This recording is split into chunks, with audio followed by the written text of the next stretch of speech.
पिंपळगाव काळे येथील तरुणावर चाकूने हल्ला, 1 लाखांची जबरी चोरी करण्याचा प्रयत्न, दोन्ही आरोपी जेरबंद.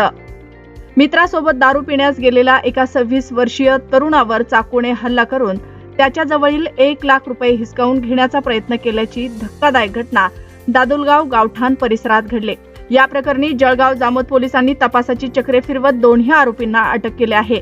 फिर्यादी गजानन प्रकाश खिरोडकार, वय वर्ष 26, राहणार पिंपळगाव काळे, यांनी दिलेल्या तक्रारीनुसार 15 मार्च रोजी सायंकाळी 7 वाजेच्या सुमारास आरोपी चेतन दिनेश राऊत याने फिर्यादीला मला दारू प्यायची आहे असे सांगून शिवराज धाब्यावरून दारू विकत घेतले. त्यानंतर तो फिर्यादीला दादुलगाव गावठाण परिसरात घेऊन गेला. त्या ठिकाणी आरोपी चेतनने त्याच्या एका साथीदाराला बोलावून घेतले. त्या व्यक्तीने गजाननकडे पैशाची मागणी केली.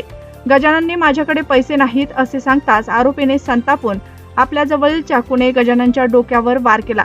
जखमी अवस्थेत असतानाच आरोपीने गजाननकडील 1 लाख रुपये जबरदस्तीने हिसकावून घेण्याचा प्रयत्न केला. या घटनेनंतर गजानन खिरोडकार यांनी दिलेल्या रिपोर्टवरून 16 मार्च रोजी पहाटे जळगाव जामोद पोलीस स्टेशनमध्ये अपराध क्रमांक 206/2026 कलम 309/6 BNS भारतीय न्याय संहितानुसार गुन्हा दाखल करण्यात आला.